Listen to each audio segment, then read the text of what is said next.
Shalom semua, selamat pagi yang di Asia, selamat sore yang ada di Amerika. Ya, ada beberapa saudara dari Eropa yang gabung, ya masih malam di sana. Dari Washington DC itu Amerikanya. Baik, kita. Shalom Papi. Shalom, siapa itu? Mami Waren. Wih, orang Mami Waren ada, iya, Horas. Oke, baik. Saudara, tema kita hari ini kalau diuraikan itu cukup panjang, ya. Tapi ringkasnya tentang waktu yang sudah singkat. Baik, kita baca dulu ayat temanya, 1 Korintus 7 ayat 29. 1 Korintus 7 ayat 29. Ya. Saudara-saudara, inilah yang kumaksudkan, yaitu waktu telah singkat. Nah, jadi dari komunitas MGC ini meyakinkan, menyadarkan kita waktu ini telah singkat. Saudara, kalau kita mendengar kata waktu telah singkat, pasti muncul sebuah sikap cepat-cepat, tergesa-gesa karena ada deadline, ya. Yang pernah ikut ujian, ya, yang pernah dapat proyek negara, ada batas waktunya, harus. Nah, saudara, orang yang sadar bahwa waktu ini telah singkat, pasti hidupnya tidak akan santai dan malas. Jadi orang yang santai dan malas karena nggak ingat kalau waktunya hampir habis. Oke, yang pernah mau bepergian, naik kereta api, ya, naik pesawat, naik kapal laut, ya. Kalau bis kendaraan darat masih agak, yang bis itu masih bisa toleransi. Tapi kalau kereta api, pesawat, kita harus lari-lari itu ya, untuk jangan telat. Nah, sebelum kita bahas 1 Korintus 7, ayo kita lihat Wahyu 12 ayat 12. Bagi yang pertama kali tahu ada firman seperti ini, Wahyu 12 ayat 12. Aduh, ampuni kami Tuhan. Kita ini goblok total, saudara. Enggak cuma goblok, enggak cuma bodoh, total. Dalam hal apa? Jangan tersinggung. Lihat ini. Kenapa saya pakai kalimat jelek ini? Untuk membandingkan antara kita dengan si kunyuk, dengan si iblis itu. Karena itu bersukacitalah, hai surga, dan hai kamu sekalian yang diam di dalamnya. Puji Tuhan. Saudara dan saya yang sudah diselamatkan, ditebus oleh darah Yesus dari pegadaian dosa, kita ada di surga dan suruh bersukacita. Tapi kita nggak bisa bersukacita sendiri. Kalau melihat ada orang-orang di sekitar kita, orang-orang yang kita kasih belum percaya Yesus untuk ikut menikmati sukacita. Betul ya, kita harus berjuang untuk mereka. Tapi dikatakan celakalah kamu, hai bumi dan laut, karena iblis telah turun, bukan akan. Iblis sudah turun ke bumi dan ke laut. Maka itu kekacauan yang ada di bumi dan di laut ini gak selesai-selesai sampai hari ini.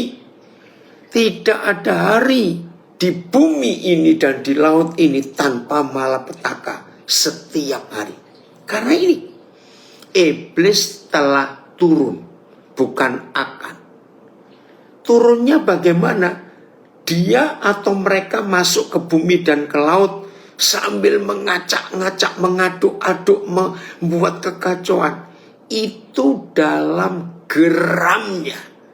Enggak cuma geram, kita mendengar iblis geram saja. Aduh, bukan cuma ngeri, bukan cuma takut, geram. Tapi dalam geramnya yang dahsyat. Ini loh kegoblokan kita. Karena iblis tahu bahwa waktunya sudah singkat. Orang Jakarta bilang gila enggak ini? Maka itu kalau kita melihat setan begitu giat akhir-akhir ini, kejahatan-kejahatan makin gila. Lihat aja, aduh nggak bisa merinci satu persatu. Itu gara-gara mereka tahu waktunya sudah singkat. Maaf ya kalau ada yang tersinggung dengan kalimat saya tadi goblok total. Orang yang tahu waktunya hampir habis, itu nggak bisa santai. Cepet-cepet. Jadi kalau ada di antara kita yang mengaku anak-anak Papa di surga, murid-murid Tuhan Yesus, masih santai, hidupnya nggak berjaga-jaga, aduh. Maaf saudara, saya hanya cerita. Jangan mikir yang macam-macam. Tahun 80-an ketika Tuhan pertama kali memberi saya pewahyuan, Wahyu 12 ayat 12 ini. Saya itu minta begini kepada Papa. Nggak usah diikuti kalau saudara nggak percaya. Karena begitu kagetnya dan takutnya saya. Saya bilang begini, Papa, seandainya Papa buat saya tetap sehat, walaupun tidak tidur, saya mau. Demi mengejar waktu yang singkat ini. Kenapa saya minta sampai doa seperti itu? Karena, ingat loh, kita ini diberi waktu 24 jam sehari. Itu harus ada istirahat. Tidurlah paling tidak. Setan itu nggak pernah tahu apa itu istirahat, apa itu tidur. Setan itu nggak pernah tahu. Jadi kalau kita yang namanya manusia punya keterbatasan ini, keterbatasan fisik, keterbatasan tempat, keterbatasan waktu, keterbatasan fasilitas, nasi kunyuk itu nggak ada semua. Mereka nggak pernah kenal ngantuk itu apa, apalagi tidur. Nah kita ini, saudara, waktu tsunami Aceh 26 Desember 2004, itu saya bicara kepada banyak orang. Itu setan baru batuk. Tsunami terjadi, gempa begitu. Itu baru batuknya setan. Cuma gitu saja. Ratusan ribu jiwa melayang. Jadi setan itu kalau punya waktu 1/4 detik, bukan 1 detik, 1/4 atau berapa detik, kurang dari 1/4 detik pun. Buat setan itu sudah bahagia sekali mereka punya waktu sesingkat itu. Karena dengan waktu yang sepersekian detik itu, setan bisa bekerja. Waduh, nggak bisa bayangkan. Coba lihat TSI-nya, Phil. Maka itu, saudara, bagaimana kita nggak tahu waktunya Tuhan ini kan celaka sekali. Maka bersukacitalah, hai seluruh penduduk surga. Tetapi celakalah kalian, hai seluruh penduduk bumi, baik yang di darat maupun yang di laut. Karena iblis sudah dilemparkan ke bawah. Dia ada di antara kalian dengan amat marah. Sebab dia menyadari bahwa sudah hampir habis waktunya. Ngeri ini. Untuk melawan Tuhan. Wih, saudara bayangkan. iblis telah dilempar ke bumi dan ke laut, dan dia ada di antara kita dengan amat marah. Kenapa si iblis marah? Sebab dia menyadari bahwa sudah hampir habis waktunya untuk melawan Tuhan. Tolong kami Tuhan. Jadi kalau saudara kita dalam komunitas Morning Prayer for Jesus ini mengajak kita untuk menyadari, cari waktu yang hening untuk kita bisa menikmati kekekalan. Saudara, kembali kepada tema ini. Keluar dulu gak apa-apa. Ya, mencari waktu yang hening untuk kita bisa menikmati kekekalan. Saya mau mengajak saudara ingat, hampir semua agama, hampir, ya, kejawen, ya, kepercayaan nenek moyang kita, khususnya orang Jawa, dan banyak lagi suku-suku lain, itu pasti punya ajaran untuk semedi, tahu ya, bertapa. Kalau dalam istilah Katolik kontemplasi, dalam istilah Alkitab merenung. Nah, hampir semua agama, hampir, itu pasti ada pengajaran untuk tenang. Apalagi Hindu dan Buddha, di antara semua agama ini, kalau bicara semedi, bicara tenang, bicara diam berjam-jam, kita nggak bisa melawan orang Hindu dan orang Buddha. Betul? Nah, ini bukti bahwa manusia itu begitu merindukan yang Maha Kudus, Maha Kuasa itu, sehingga menyediakan waktu yang cukup panjang untuk berteduh, bersaat teduh, untuk diam, kontemplasi, bertapa, semedi, itu atau yoga. Lihat, ya. Nah, maaf ya, kita harus bertobat. Tapi orang Kristen itu kalau dibanding dengan orang beragama lain, kita ini paling cerewet dan paling ribut. Betul, bahkan tidak sedikit gereja.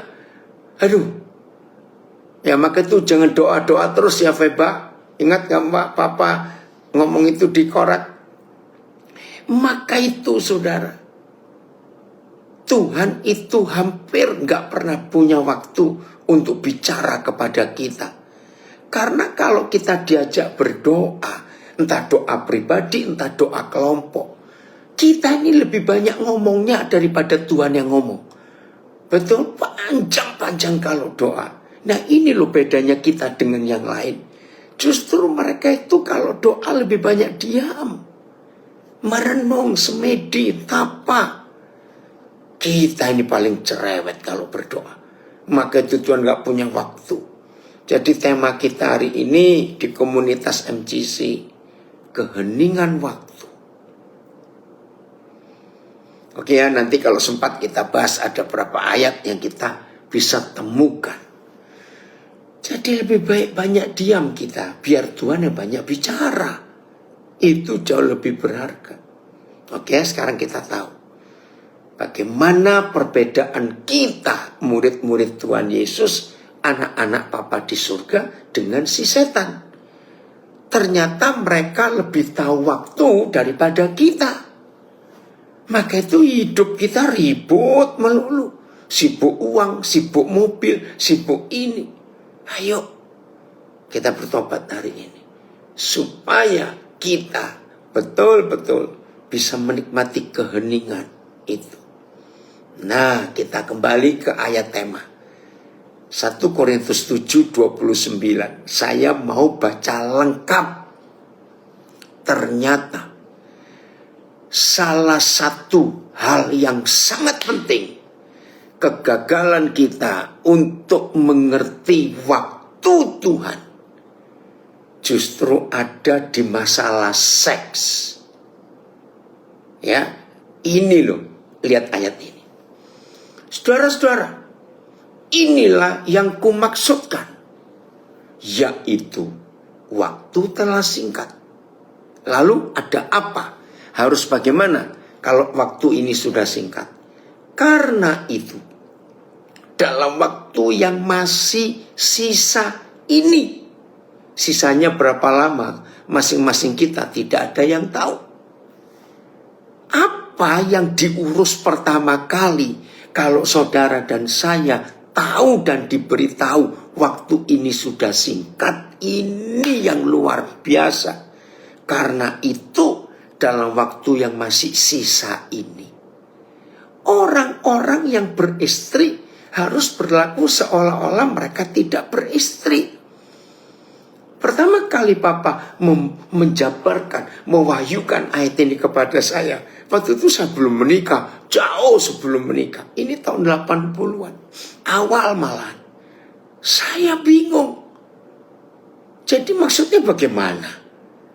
Apa hubungannya waktu yang singkat dengan suami istri? Apa hubungannya? Oh, ini dahsyat sekali. Jangan salah persepsi.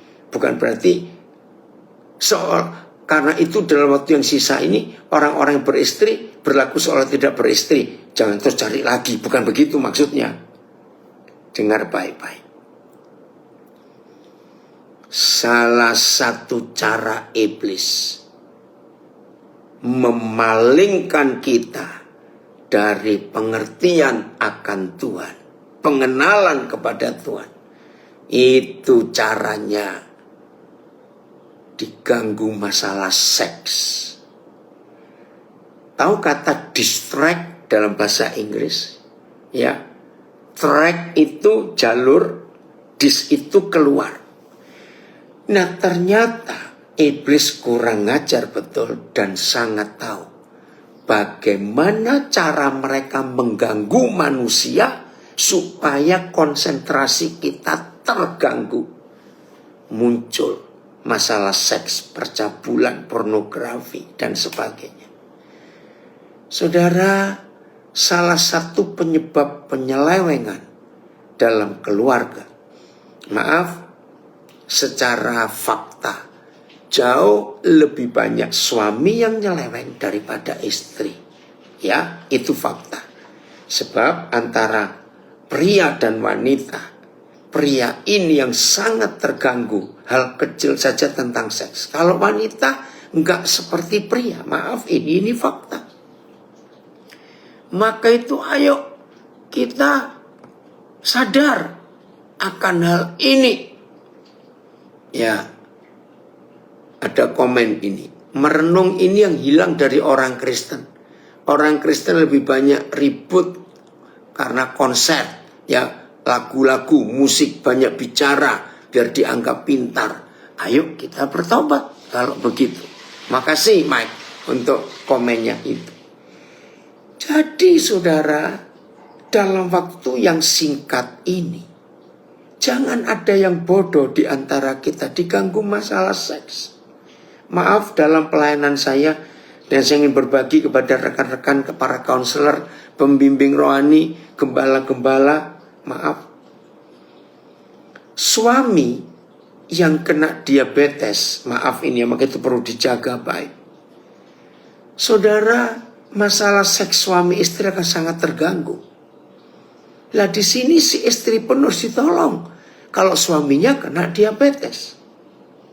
Maaf, kalau ada diabetes dalam hidup suami istri, khususnya suami, itu gangguan seksual itu bahaya sekali. Tolong jaga. Gula, kalau saudara sudah masuk usia kepala 4, stop konsumsi gula. Ya, jangan dikit-dikit gula, stop, itu bahaya. Bahkan anak-anak kecil, tolong ya, sejenis ciki-cikian, ya, snack itu, lalu minuman saset, yang memang bagi mama-mama paling cepat, nggak usah ribut, buka sasetnya, taruh air, jadi. Itu racun semua. Ingat, 15 tahun terakhir ini, Indonesia dalam darurat. Anak-anak kecil kena gagal ginjal. Anak-anak SD kena diabetes. Jangan dianggap enteng. karena gobloknya mamanya. Maaf saya berkata, saya marah kepada mama-mama yang tidak berhikmat supaya anaknya diam. Maka itu anak-anak obesitas sekarang ini banyak, saudara. Jangan anggap enteng. Saya nggak bisa bayangkan kalau anak-anak kecil kena gagal ginjal, gulanya tinggi dalam darahnya, terus cuci darah. Aduh, nasib mereka masa depan bagaimana? Maaf. Dan biasanya yang seperti itu keluarga ekonomi menengah ke bawah. Justru keluarga kaya jarang anak-anaknya kena diabetes, obesitas karena dijaga. Tolong ya, saya berkata ini, aduh, ngeri sekali. Jadi tegas pada anak-anak kita. Mama-mama, jauh lebih baik kita membawakan makanan anak-anak kita ke sekolah. Itu yang direbus. Jagung rebus, singkong rebus, sukun rebus, pisang rebus. Itu lebih sehat. Ubi, singkong, itu lebih sehat. Tolong perhatikan. Jangan biarkan anak-anak kita sejak kecil konsumsi gorengan-gorengan. Itu memang praktis buat mama, enak buat anak, gurih, tapi itu racun. Lever kita diciptakan Tuhan tidak untuk memecah lemak. Maka itu perjanjian lama Tuhan minta kalau ada korban bakaran, lemaknya itu nggak boleh dimakan oleh para imam dan oleh umat. Itu milik Tuhan, bakar. Kenapa ada perintah itu ribuan tahun yang lalu? Yang masih suka makan jeroan, bertobat saudara. Ya, ada yang komen setuju makan rebusan, itu sehat. Ayo yang pagi-pagi hobinya konsumsi nasi goreng, bertobat. Itu minyak semua. Wih, ngeri. Saudara, ayo kita belajar itu supaya kita sehat. Bersyukur untuk anugerah Tuhan. Maaf, tadi kalau Bu Lina cerita tentang saya, ya sebentar lagi saya ini umur 70, saudara. Tapi Tuhan pelihara saya. Dengan Tuhan melihara mulut saya dari masih muda. Saya ini bersyukur keluarga papa mama saya dulu miskin, saudara. Sehingga buat kami waktu masih kecil, gula itu barang mewah. Jadi kami hampir sulit kalau bisa punya gula. Hemat sekali. Bersyukur untuk itu. Jadi kami anak-anak ini nggak biasa konsumsi manis-manis. Bersyukur. Minyak goreng buat kami zaman itu mahal. Saya masih ingat waktu kami masih kecil, mama itu untuk bisa punya minyak kelapa kami nggak beli, ya, karena tetangga-tetangga banyak yang punya pohon kelapa. Nah, mama kami tuh buat minyak kelapa. Ternyata jauh lebih sehat dari minyak-minyak dari bahan yang lain. Waduh, itu luar biasa. Maka itu bersyukur pernah miskin itu indah. Nggak tahu ada ngamen atau tidak ini. Ya maaf. Saya masih ingat kalau masih kecil pengen makan telur. Nenek bilang, anak kecil jangan banyak makan telur, nanti bodoh. Wih, takut kami dibilang bodoh. Takut bodoh. Sampai segitunya. Jadi sampai hari ini, saya ini sudah berapa puluh tahun minum teh, minum kopi itu nggak pakai gula. Hindari itu. Saya sudah menjauhi karbohidrat, roti-roti apa itu, aduh sudahlah, hampir nggak pernah. Maka itu makan rebusan itu sehat. Oke, kok kejauhan ngomong sehat. Oke ya, balik ya. Jadi salah satu, ya enggak lah banyak telur nggak bisulan, itu salah itu. Salah satu jebakan iblis sehingga kita nggak tahu waktu adalah seks. Suami-suami, maaf kalau usia kita sudah bertambah dan naluri itu kurang, maaf. Menurut firman ini, sudah gak usah berobat, gak usah minum obat kuat, gak usah. Terima saja, supaya kita gak sibuk di akhir zaman ini, supaya kita tidak kalah oleh setan. Ayat 30, masih 1 Korintus 7. Karena ini satu paket luar biasa. Sampai ayat 31. Ya. Jadi keheningan waktu itu penting buat kita. TSI dulu. Fil TSI dulu ayat 29. Maaf ya. Ayat 29 TSI-nya. Ayo nanti kita diskusi ya tentang ini. Akan tetapi saudara-saudari, maksud saya begini. Waktu kita tidak banyak lagi. Jadi mulai sekarang, kalau kamu mempunyai pasangan, sebaiknya kalian berdua bersepakat untuk memusatkan stop, kita bicara makanan serius dulu ya, supaya komen-komen kita tepat ya. Oke, saya ulangi, ini keren TSI-nya. Akan tetapi saudara-saudari, maksud saya begini, waktu kita tidak banyak lagi. Betul Tuhan. Jadi mulai sekarang, kalau kamu mempunyai pasangan, dengar ya, sebaiknya kalian berdua bersepakat untuk memusatkan perhatian penuh dalam melayani Tuhan Yesus. Seakan-akan kamu tidak mempunyai pasangan. Nah, TSI-nya jelas ya. Terima kasih Bapak. Sekarang kita ngerti. Jadi fokus konsentrasi kita yang sudah menikah itu pun bukan tentang pasangan kita, masalah seks. Juga yang belum menikah, hati-hati, tunggu waktu Tuhan. Jelas ya? Ayat 30. Sekarang ayat 30. Lihat TB-nya dulu. Ya betul, versi TSI-nya keren. Dan lihat ini. Satu, masalah suami istri, masalah seks. Jangan sibuk. Dua, ayat 30, orang-orang yang menangis. Aduh, hari-hari ini kita banyak tangisan karena masalah hidup begitu berat. Orang-orang yang menangis seolah-olah tidak menangis. Ini bukan diajari munafik, bukan. Kalau istilah anak muda, ayo move on. Kalau sedih, ada masalah, ada malapetaka, ya sudah, sampai situ saja. Setelah itu ayo kita move on. Jangan terus nangis di situ, sedih terus, jangan. Oke. Yang ketiga, orang-orang yang bergembira seolah-olah tidak bergembira. Hati-hati. Kelewatan gembira itu bisa celaka.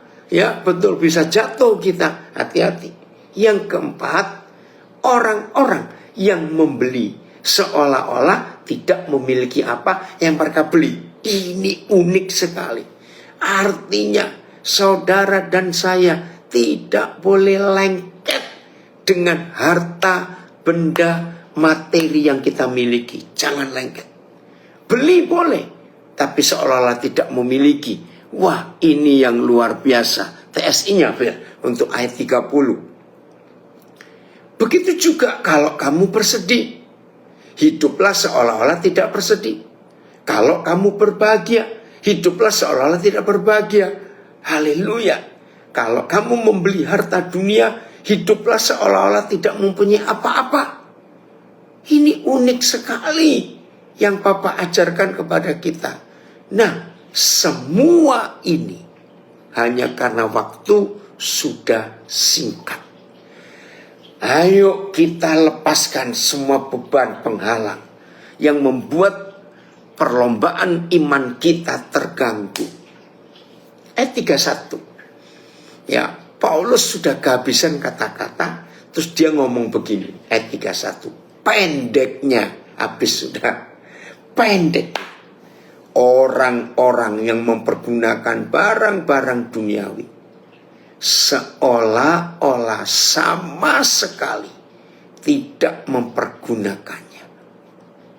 Sebab dunia seperti yang kita kenal sekarang akan berlalu. TSI-nya Phil. Terima kasih Bapak. Juga kalau kamu menggunakan barang-barang duniawi, hiduplah seolah-olah semuanya itu tidak berarti bagimu.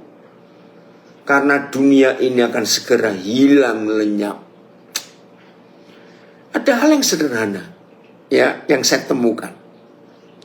Wajar ya kalau ada di antara kita mau bepergian sekeluarga, sehingga rumah kita kosong.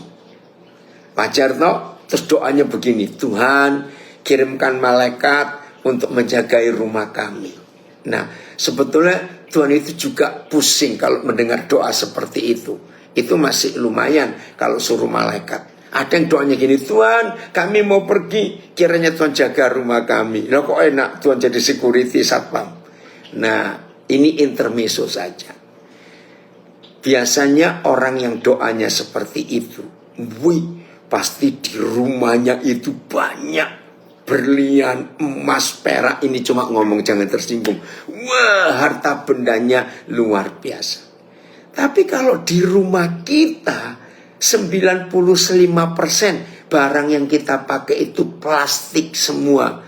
Saya percaya kita nggak perlu doa untuk ada yang jaga rumah. Mau ngambil plastik banyak di pasar kok. Ngerti ya? Maafkan saya. Nah itu ada yang tanya, bagaimana doanya? Nggak usah doa. Pergi aja. Yang mau ngambil silakan ambil. Bisa beli lagi berarti ada yang butuh. Ini loh konsep doa yang salah. Nanti kita akan belajar ya. Karena keheningan waktu ini. Jadi kalau ada di antara saudara, ya jangan sampai kita menyalahgunakan hal doa. Ya. Ada komen dari admin, suruh Tuhan jaga harta bendanya, tapi tidak minta jaga nyawanya. Matius 16 ayat berapa itu? Ayat 26, betul. Oke. Jadi saudara, dalam waktu yang singkat ini, belajarlah hidup berkata cukup. Kalau kita bisa berkata cukup, anak saya hamba Tuhan hebat dari Makassar Kampung. Kalau kita bisa berkata cukup, dosa nggak akan ganggu kita. Maaf, suami istri, kalau kita bisa berkata cukup, maka masalah tempat tidur suami istri nggak ada masalah. Nggak akan saling menuntut. Cukup. Sudah pernah merasakan. Kalau suami istri bisa berkata cukup, nggak akan ada perselingkuhan. Anak-anak ajari berkata cukup. Kalau temannya punya ini, mereka ingin katakan, yang ada pakai dulu. Jangan membiasakan anak-anak kita walaupun kita punya uang untuk beli apa-apa yang mereka masih punya yang bisa dipakai. Ajari mereka untuk berhemat, bukan pelit, bukan berhemat. Apa saja dalam hidup, makan kita bisa berkata cukup, hidup ini pasti sehat. Apa-apa yang berkelebihan itu berbahaya, nggak sehat untuk tubuh, untuk kehidupan. Cukup itu rahasia yang luar biasa. Ya, ayo nggak boleh terikat untuk apa saja dalam hidup kita. Nah itu ayat tema yang kita pilih pada hari ini. Ya, keheningan waktu. Ya, ada yang tanya, kalau nggak ada sama sekali bagaimana? Nggak mungkin kita nggak ada sama sekali. Bedakan tidak punya apa-apa dengan apa-apa tidak punya. Saudara, itu beda. Mungkin pertanyaan ini apa-apa tidak punya. Kalau sampai apa-apa tidak punya, lakukan 3 hal ini. 1, bersyukur kepada Tuhan, sehingga kita punya banyak waktu untuk hening. Karena kalau apa-apa tidak punya, keluar rumah pun tidak bisa karena nggak punya ongkos. Ya di rumah saja, nikmati hadirat Tuhan. Betul ya? Kalau apa-apa tidak punya itu indah. Ya, puasa itu sehat. Bahkan akhir-akhir ini kita mendengar sebuah pelajaran, ya kurang lebih 10 tahun terakhir, autofagi. Ternyata melaparkan diri, mengosongkan perut dengan sengaja, itu jauh lebih sehat. Karena sel-sel sehat akan masukkan sel-sel jahat. Maka itu orang yang rajin puasa jarang kena kanker. Jadi nggak apa-apa kalau nggak ada sama sekali, diam. puasa itu sehat. Ini luar biasa. Ya, lagi kumpas tentang doa supaya yang sudah lama tertanam berbuah. Amin. Lebih banyak ya untuk kita menikmati Tuhan. Nomor 2, kalau kita tidak ada sama sekali, saudara maaf ya, jangan tersinggung. Ayo keliling ke tetangga, cari botol-botol plastik. Sekarang ini jual plastik bekas itu ada duitnya. Pasti kita bisa. Ayo. Yang ketiga, ketika nggak ada sama sekali, kita merenung. Mungkin salah manajemen keuangan waktu yang lalu. Mungkin. Belajar, bersekutu dengan Roh Kudus, tanya, saya harus belajar apa ya Tuhan? Kalau lagi nggak punya apa-apa, begini atau apa-apa tidak punya. Jadi itu caranya. Oke? Oh, ntar Pak Filipus menayangkan ini. Ini autophagy. Tolong ya Pak. Ya, saya mau baca ya. Terima kasih Phil. Ya, saya yang di Facebook, Instagram supaya ikut lihatnya. Maaf yang di audio saya pindah dulu posisinya. Ya. Nah, itu autophagy. Ya. Mudah-mudahan kebaca. Sebentar saya harus tutup ini videonya. Phil naik lagi bisa Phil, ketutupnya Papa dikit aja. Oh nggak bisa ya, oke. Saya baca ya. Autophagy tulisannya AUTOFAGI. Kemungkinan besar merupakan salah ketik ya, itu autophagy, yaitu proses alami tubuh untuk membersihkan dan mendaur ulang komponen seluler yang rusak atau tidak lagi dibutuhkan. Istilah ini berasal dari bahasa Yunani, ya, nggak bisa. Bahasa Yunani, auto itu diri sendiri dan phagi itu makan. Sehingga secara harfiah berarti memakan diri sendiri. Dengan kata lain, autofagi adalah proses di mana sel membersihkan dirinya sendiri dengan menghancurkan dan mendaur ulang bagi yang rusak untuk menghasilkan energi dan bahan penyusun sel baru. Ya, naik lagi Phil. Itu cara kerja, nggak ada ya autophagy. Jadi rajin puasa itu bagus. Sering tidak makan itu bagus, saudara, ternyata. Maka itu lihat ada istilah intermittent fasting. Jadi ada bagian-bagian saya nggak hafal. Ada yang nggak minum, nggak makan 8 jam dalam 24 jam. Ada yang 10 jam tergantung. Dan memang itu lebih sehat. Luar biasa kalau kita melihat itu. Jelas ya, terima kasih Phil. Sudah tahu ya autophagy tadi. Nah, supaya kita jadi sehat. Jadi tadi yang bertanya, kalau lagi nggak punya apa-apa, bagus. Kita diam di rumah, menikmati hadirat Tuhan. Oke, sekarang kita bicara menikmati kekekalan. Kalau kita bisa menikmati keheningan waktu, lalu bersekutu dengan Tuhan, maka kita bisa menikmati kekekalan. Enggak sibuk dengan urusan duniawi. Ya tadi itu, kalau orang punya banyak uang, waktunya habis untuk shopping, untuk belanja. Kalau kita sering nggak punya uang, waktunya lebih banyak untuk duduk merenung. Ya, milih toh mana yang kita mau. Oke, sekarang kalau tadi kita sudah belajar, hampir semua agama, apalagi Buddha dan Hindu, itu ada peraturan untuk semedi, ya, untuk yoga itu lihat cara diam, ya, semuanya berpuasa, bertapa, semua agama itu ada, karena di situ mereka bisa menyerap Tuhan mereka, berdiam diri. Nah, tapi kita ini cerewet kalau bertemu Tuhan ngomong macam-macam. Ayo kita berubah.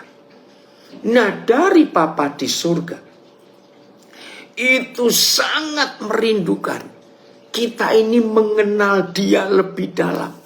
Nah, salah satu cara mengenal Dia adalah mendengar Tuhan bicara tentang segala sesuatu. Kita mulai dengan ayat ini. Untuk keheningan waktu ini bisa menghasilkan kekekalan. Itu karena kita menyerap Tuhan banyak-banyak. Belajar dari hidup Musa. Keluaran 25 ayat 22. Kita melihat ini. Keluaran 25 ayat 22. Ini luar biasa. Oke, dari Bandung ada komen. Solitude leads to intimacy with God.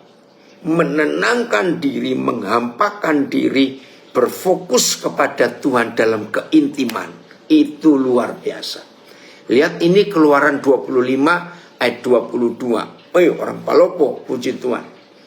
Dan di sanalah aku, Yahweh Tuhan, akan bertemu dengan engkau. Inisiatifnya dari Bapa di surga. Di sanalah Musa, aku akan bertemu dengan engkau.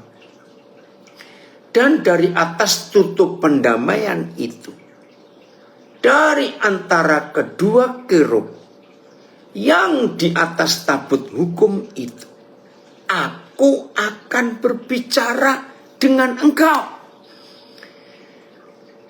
Tolong para pendoa yang rajin doa, perhatikan. Maaf ya, jangan tersinggung.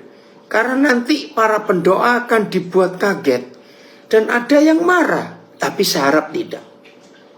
Karena doa yang benar itu bukan kita yang ngomong banyak, tapi Tuhan harus bicara banyak kepada kita. Ayat ini jelas sekali. Jadi ribuan tahun yang lalu, lihat, ribuan tahun yang lalu, Papa kita sudah pesan kepada Musa.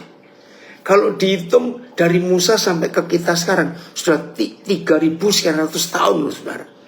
Bayangkan 3.000 sekian ratus tahun, 3.000 sekian ratus tahun yang lalu, Papa itu sudah pesan. Aku mau bertemu dengan kalian. Dan kalau aku menemui kalian, aku pasti berbicara kepada kalian. Dan yang Tuhan bicarakan itu enggak tentang 1-2 hal. Perhatikan. Aku akan berbicara dengan engkau tentang segala sesuatu. Ini yang saya bertobat, saudara. Oh, dulu saya ini doa pagi, doa puasa, doa sore, malam, rajin. Karena hamba Tuhan. Masa enggak berdoa? Tapi setelah tahu firman ini, saya berubah. Ya, enggak mau lagi asal doa, asal nyerocos. Sebentar, ini ada. Ya, jadi saya enggak mau asal doa saja. Ya, saya mau menunggu Tuhan yang lebih banyak bicara kepada saya. Saudara, keluarkan 2 kata yang penting.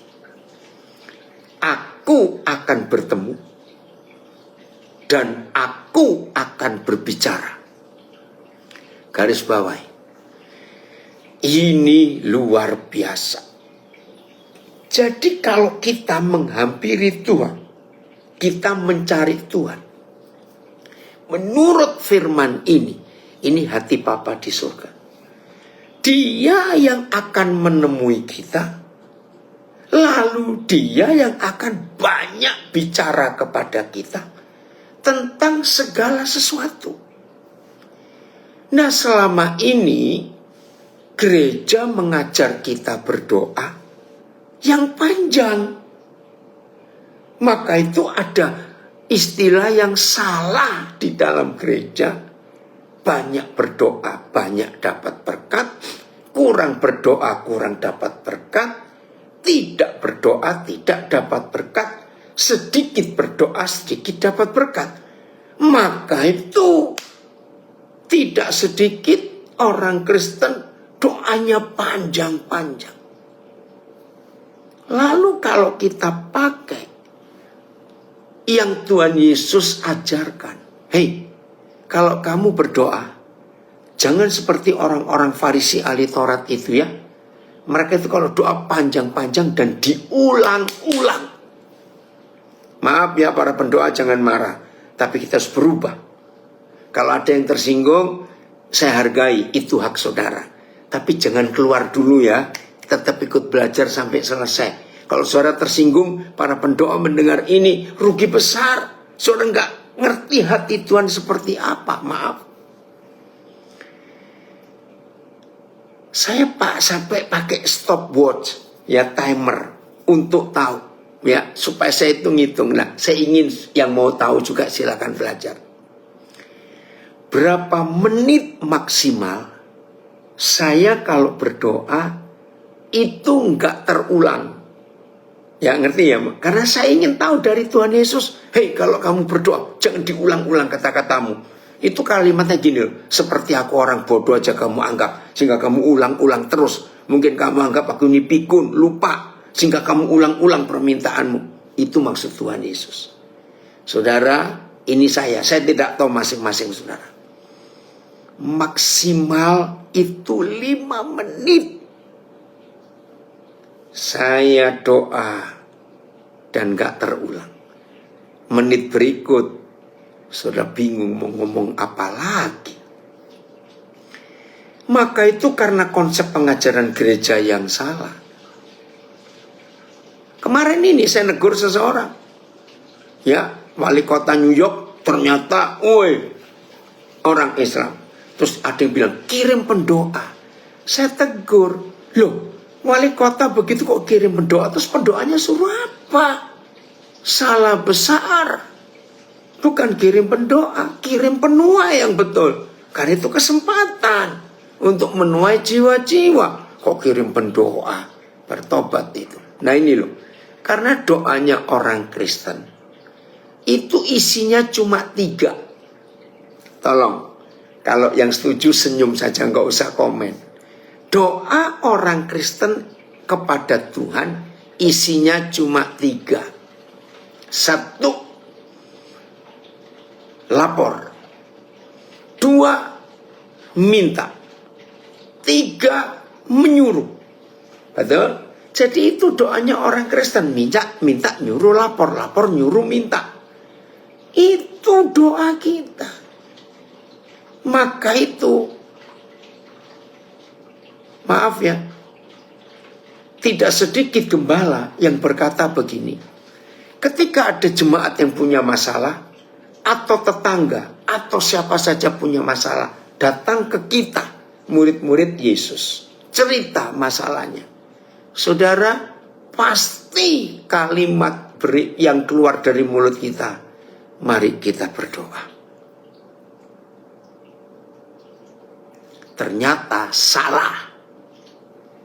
Kalau ada orang datang kepada kita dengan masalahnya, bukan diselesaikan dengan doa, dan tidak boleh dan tidak bisa diselesaikan dengan doa.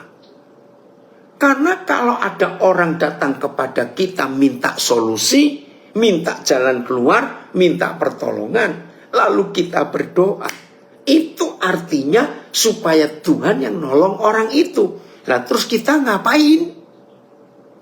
Ini doa kita merintah-merintah Tuhan, nunjuk-nunjuk ke surga, tengking-tengking, bentak-bentak, dalam nama Yesus Tuhan tolong.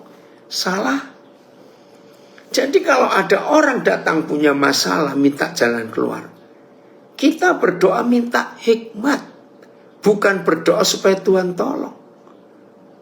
Contoh kecil saja, ada orang gak bisa makan, mari kita doakan. Ya salah. Ajak makan dulu, sambil makan kita tanya, kok bisa kamu itu sampai kekurangan seperti ini, itu kenapa? Oh, dari Bandung ada komen lagi, more of him and less of us. Betul.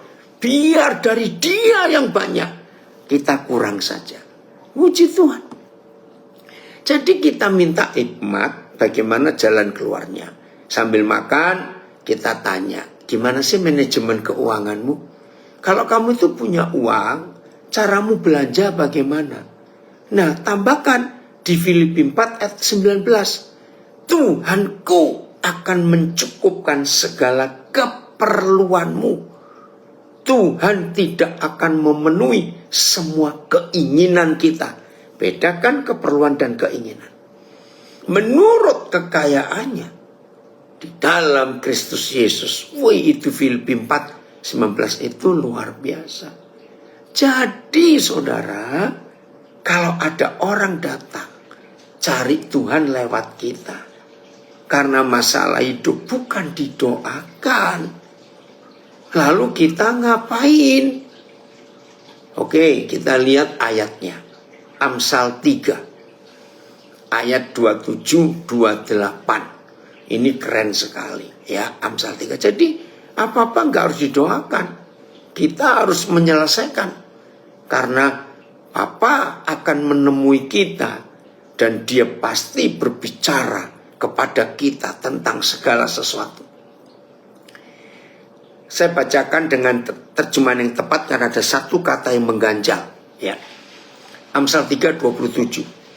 Janganlah menahan kebaikan untuk orang-orang yang berhak menerimanya, karena kita mampu membagi kebaikan itu. Saya ulangi, jangan menahan kebaikan dari Tuhan yang kita terima untuk orang-orang yang berhak menerima kebaikan Tuhan lewat kita, karena kita mampu melakukannya. Jadi jangan kita egois. Ini mendukung 1 Korintus 7 ayat 31 tadi. Jadi kalau kita belanja apa saja seperti tidak memiliki, karena kalau ada orang yang perlu, ya kita bagi. Lalu kita besok belanja lagi. Kita mampu kok. Ya, ini hukum yang luar biasa. Ingat tuh tadi 1 Korintus 7 luar biasa. Kita boleh belanja ini belanja itu, tapi kita tidak merasa memiliki karena ada orang-orang yang perlu yang kita belanja. Ayat 28. Ayat 28. Janganlah engkau berkata kepada sesamamu, lah ini orang lapar, pergilah dan kembalilah, besok akan kuberi. Sedangkan yang dia minta ada pada kita. Ini hukum kasih yang luar biasa. Sejak Tuhan menyadarkan saya dengan 2 ayat ini, Amsal 3, 27-28, saya bertobat. Kalau ada orang datang mencari Tuhan lewat saya nggak mau ngajak doa. Saya ajak bicara. Saya mau tahu latar belakang hidupnya seperti apa. Ini contoh hari Rabu siang. Salah seorang anak saya, pas memang saya lagi kosong sebelum malamnya bersama istri kami berangkat ke Taiwan. Dia bilang, Pak, ayo refleksi. Lah saya ini bilang, aduh, kalau begini Papa sudah siap-siap berangkat. Pergi ini belum beres refleksi. Papa nggak tahan kalau badan Papa kena minyak. Loh, Pak, ada refleksi yang tidak pakai minyak. Oh iya, kok baru tahu? Pijat nggak pakai minyak. Saya bayangkan pedis dong kalau ditekan. Enggak, Pak, sudah. Ya, saya ikut. Ya, ternyata nggak jauh dari tempat anak kami tinggal. Betul, saudara, itu pertama kali saya direfleksi nggak pakai minyak. Caranya hebat. Nah, bukan itu yang saya mau cerita. Terapisnya, saya langsung tanya, namanya Supri. Saudara, ternyata masa lalunya hancur. Dan sambil direfleksi itu kebiasaan saya cerita, saya tanya. Saudara, matanya berkaca-kaca. Ringkas cerita, saya beritakan keselamatan, pengampunan, harapan. Dan gak cuma itu, nanti jam 8 WIB dia janji mau telepon saya, Supri ini. Kemarin seharian dia cerita, karena dia bilang sudah sekian tahun saya jadi terapis. Akhirnya dia manggil saya papa. Tapi baru papa, klien saya yang pertama, bisa membongkar hidup saya. Jadi saya diberkati, diterapis, dipijat tanpa minyak. Tapi dia pun mengalami jamahan Tuhan. Nanti jam 8 ini WIB dia akan telepon saya. Aduh, saya bersyukur kepada Tuhan. Jadi saya nggak bilang, ayo Supri kita berdoa atas masalahnya. Tidak. Saya buat sesuatu untuk dia. Maaf. Jadi kalau Tuhan memberi kita sesuatu untuk kita, katakan cukup. Kalau ada lebih, kasih yang lain. Ya. Ada komen. Ada orang Kristen jika mau berbuat amal harus doa dan tanya Tuhan dulu, gimana itu? Adakah perbuatan baik yang dilarang Tuhan? Makanya saudara, saya kalau dapat perintah untuk berbagi, saya nggak perlu tanya Tuhan dulu. Sebab perintah Tuhan itu sudah menunjukkan Tuhan berkenan. Nah, apalagi, ingat ya, kita ini bendahara. Betul ya? Lihat Injil Lukas. Tuhan Yesus berkata kita ini bendahara. Nah, yang punya bendahara, tapi model begini. Pemilik uang, itu yang megangkan bendahara. Lalu pemilik bilang, tolong keluarkan untuk beli ini. Aduh sayang, jangan beli itu. Kira-kira kalau saudara punya bendahara model begini, enaknya diapain? Yang punya duit gua, bukan lu. Ngapain lu ribet-ribet ngurusin duit gua? Kalau gua nyuruh keluarkan. Setuju ya? Ini bendahara kurang ajar. Jadi kalau saudara dan saya adalah bendahara, semua yang kita punya, bukan cuma uang, waktu, fasilitas, kapasitas, harta benda yang kita punya, itu milik Tuhan semua.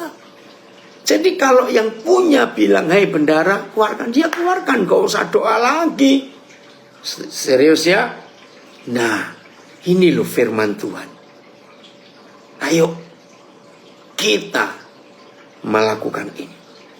Yakobus 5 ayat 16. Yakobus 5 sudah 1 jam saya sharing ini, cepat benar. Ya, Yakobus 5:16.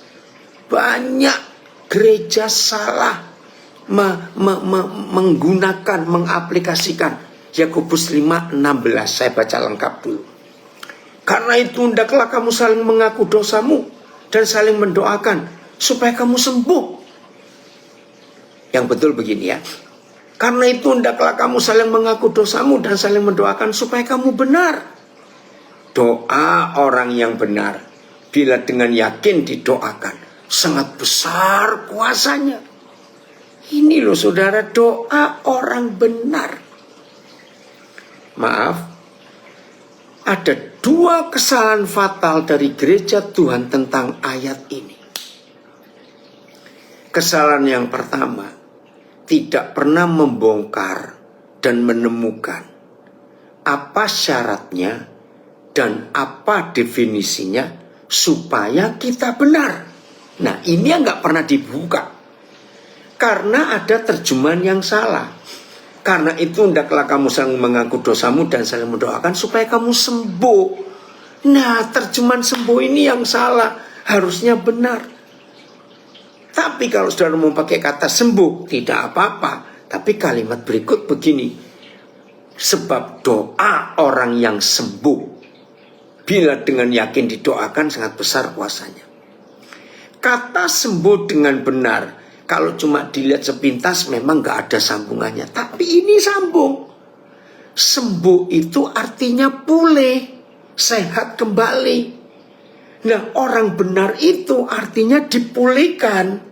Jadi sama, ya, tidak beda antara sembuh dengan benar.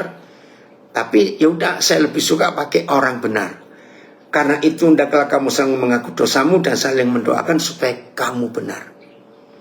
Nah, kalau kita sudah benar, maka doa orang benar itu besar kuasanya.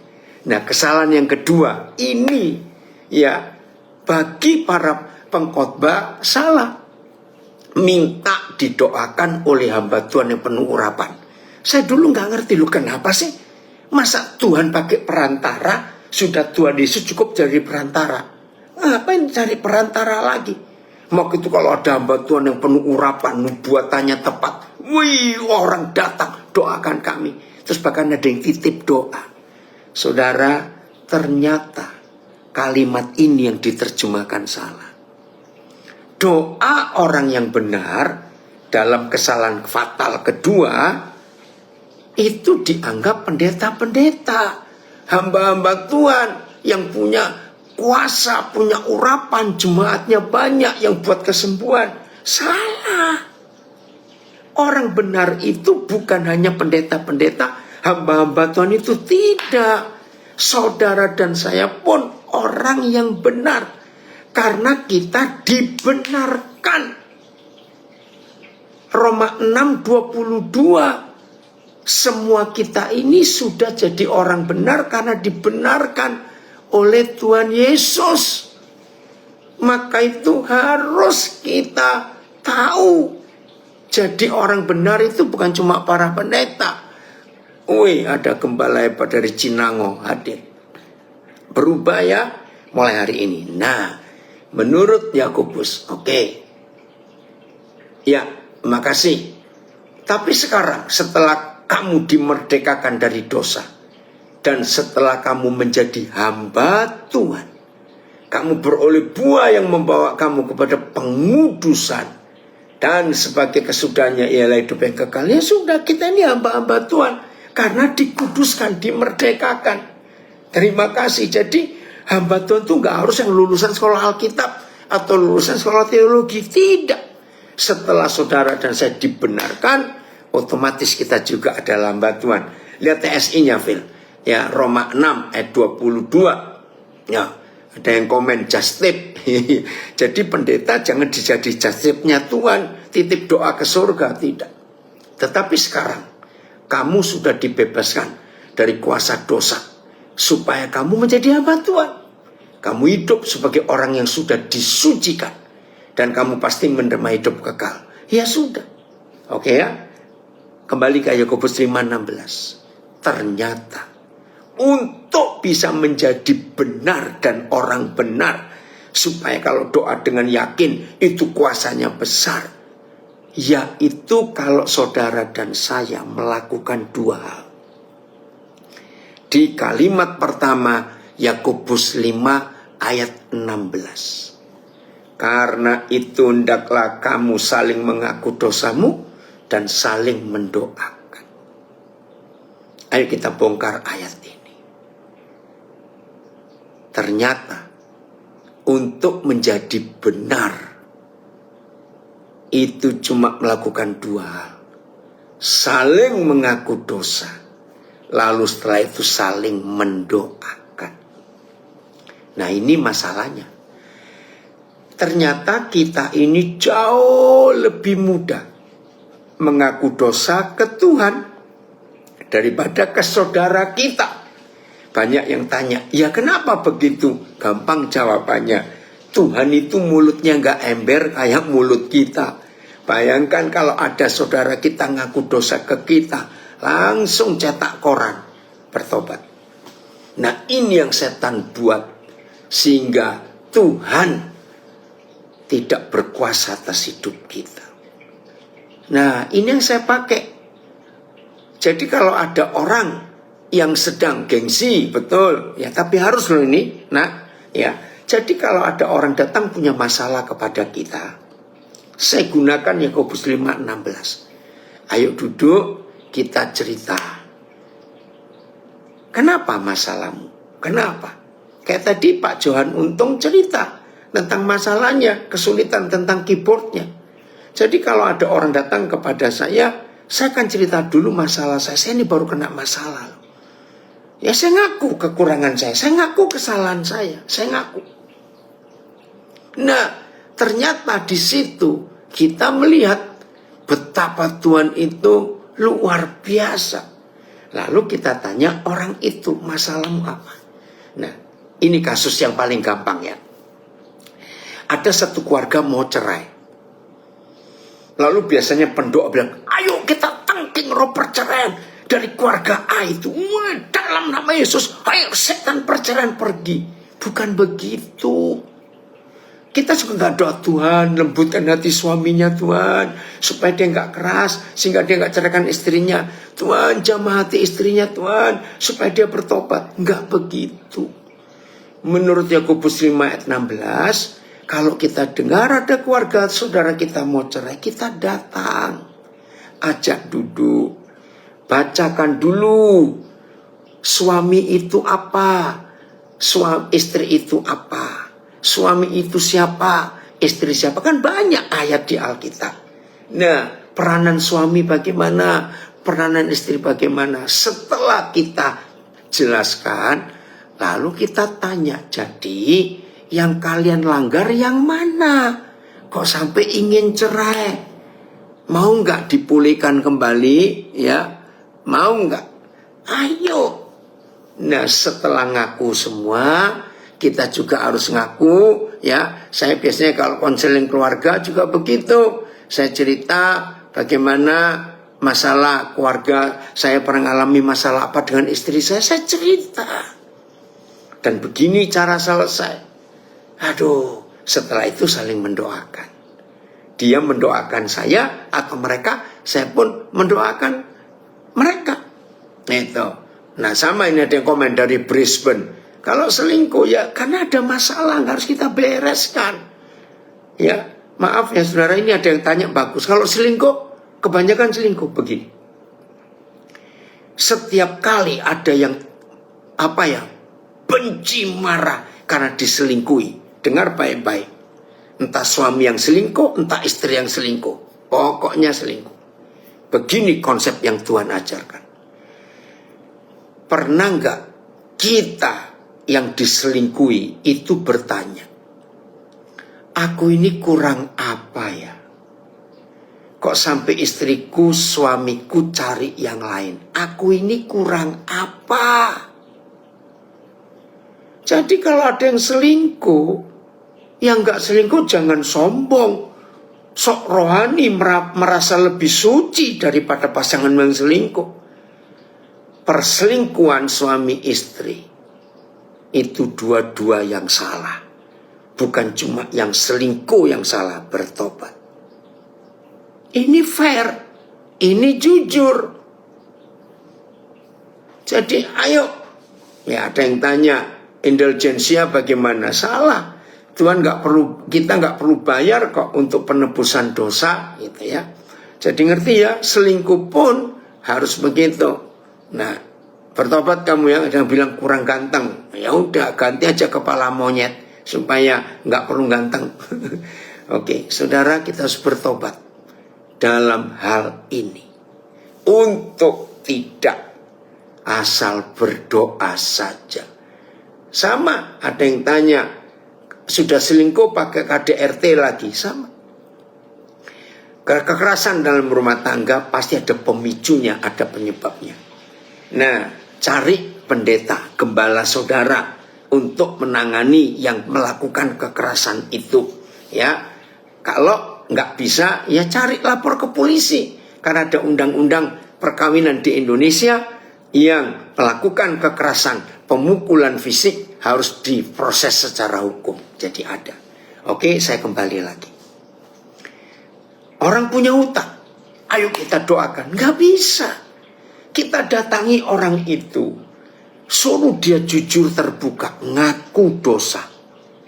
Kenapa kamu banyak utang? Biasanya orang yang suka utang itu karena memaksa memenuhi keinginannya, bukan keperluannya. Ya jadi semua kita harus cari penyebabnya. Juga sakit.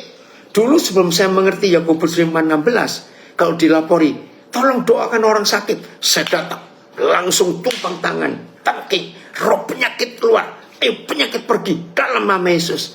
Tapi setelah saya ngomong tahu hukum ini, enggak. Saya ajak bicara. Karena di Alkitab penyakit itu karena 3 penyebab. 1, mulut rakus, itu hukum Musa, ini nggak boleh dimakan. Kedua, Amsal, hatinya stres, nggak gembira. Nah ini dicari penyebabnya. Kenapa nggak gembira? Nomor 3 itu Yohanes 7 ayat 23. Kurang istirahat, kurang rileks, pikirannya tegang terus. Nah itu Alkitab mengajar 3 penyebab orang sakit. Jadi kalau ada orang sakit, kita nggak langsung doakan dalam nama Yesus. Enggak, periksa.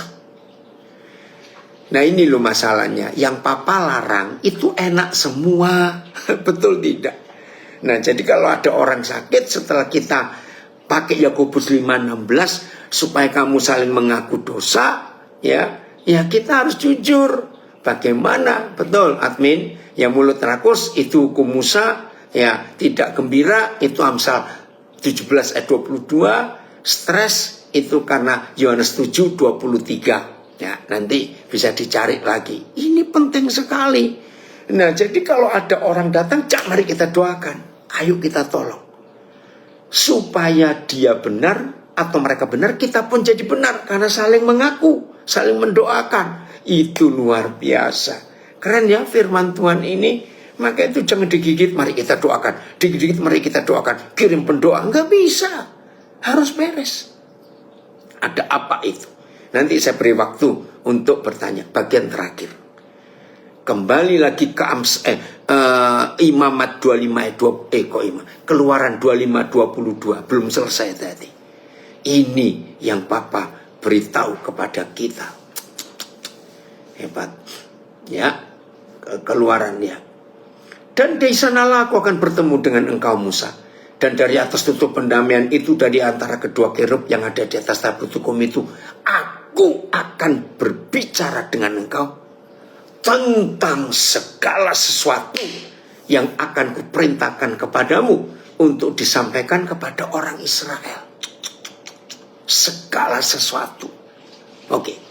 Yohanes 14 ayat 26. Segala sesuatu. Luar biasa ini. Habis ini selesai ya. Sudah 1 jam 13 menit. Yohanes 14 ayat 26. Oke. Tetapi penghibur, yaitu Roh Kudus, yang akan diutus oleh Bapa dalam namaku, dialah yang akan mengajarkan segala sesuatu kepadamu dan akan mengingatkan kamu akan semua yang telah kukatakan kepadamu. Yohanes 16 ayat 13. Yohanes 16 ayat 13. Kita akan bongkar tentang segala sesuatu ini. Ya. Tetapi apabila ia datang, yaitu Roh kebenaran, ia akan memimpin kamu ke dalam seluruh kebenaran. Kita sudah ketemu 3 kata. Keluaran 25:22, Tuhan akan berbicara tentang segala sesuatu. Yohanes 14:26, Dia akan mengajar kita tentang segala sesuatu. Yohanes 16 ayat 13, Ia akan memimpin kita ke dalam seluruh kebenaran. Yang keempat, 1 Korintus 2 ayat yang ke-10. 1 Korintus 2 ayat yang ke-10. Ini luar biasa.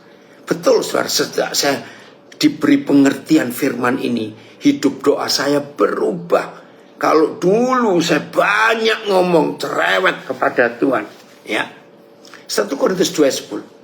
Karena kepada kita Papa telah, bukan akan, menyatakannya oleh Roh. Betul. Sebab Roh Kudus itu menyelidiki segala sesuatu. Bahkan hal-hal yang tersembunyi dalam diri Tuhan. Ini gila betul. Segitunya Papa di surga ingin memberitahu kita tentang segala sesuatu. Ingin berbicara kepada kita tentang segala sesuatu. Mau memimpin kita ke dalam seluruh kebenaran. Dan dia akan mengajak kita untuk menyelidiki segala sesuatu yang ada di dunia ini. Bahkan yang ada di dalam diri Tuhan yang masih tersembunyi itu. Kiranya Tuhan menolong kita untuk mengerti. Saya tanya sekarang, seandainya saudara punya waktu 10 jam untuk hening. Ingat tema kita masih hening. Kalau kita punya waktu 10 jam untuk hening, untuk diam, saya tanya, tolong jawab jujur. Cukup nggak 10 jam itu kita diam, hening? Ya, tidak bicara satu kata pun kepada Tuhan dalam doa. Karena kita berdiam diri. Pertanyaan saya, cukup nggak? Saat itu kita mendapat segala sesuatu dari Tuhan dalam waktu 10 jam. Tolong jawab. Zoom, Instagram, Facebook, tolong nulis. Saya ingin tahu. Ayo cepat. Nggak cukup. Ada yang bilang cukup. Mana cukup? Segala sesuatu loh. Oke, nggak apa-apa. Kita belajar. Ayo. Mana? Facebook, Instagram. Cukup nggak? Oi, dari Alabama ada yang hadir. Cukup nggak? Punya waktu 10 jam. Kita nggak bicara apa-apa. Tuhan yang bicara lebih banyak kepada kita. Tolong dong, Facebook, Instagram. Nggak cukup. Wah, betul. IG sudah. Ya, nggak cukup. Ya, ayo Facebook belum keluar ini. Mana lagi? Nggak cukup 10 jam. Tidak cukup, betul. Tidak cukup sama sekali. Malah nggak akan cukup. Betul. Tidak cukup, betul. Saudara bayangkan, naik lagi. Kita punya waktu 20 jam. Diam. Nggak ngapa-ngapain. Tetap tidak cukup untuk menampung segala sesuatu. Maaf. Puasa 3 hari. Cukup? Nggak cukup. Woy, dari Kutai Barat bilang tidak cukup. Dari Alabama bilang nggak cukup. Ya, dari Facebook juga bilang nggak cukup. Itu loh saudara. Maka itu tema hari ini luar biasa. Ya, keheningan waktu. Saya baca lagi ya. Ini luar biasa tema kita hari ini. Mana tadi? Keheningan waktu. Ya. Dan panggilan kekekalan. Jadi beri waktu untuk Tuhan bicara kepada kita. Nah, ada yang komen, ini dilakukan seumur hidup. Betul. Ya, terima kasih yang sudah komen ini. Jadi mau ngomong berapa banyak? Apalagi memberitahu Tuhan, buang-buang waktu, dia sudah tahu. Oke, ayat terakhir. Mazmur 139 ayat yang keempat. Ayo kita berubah ya saudara untuk sikap dan hidup doa kita. Woi, dari Sydney.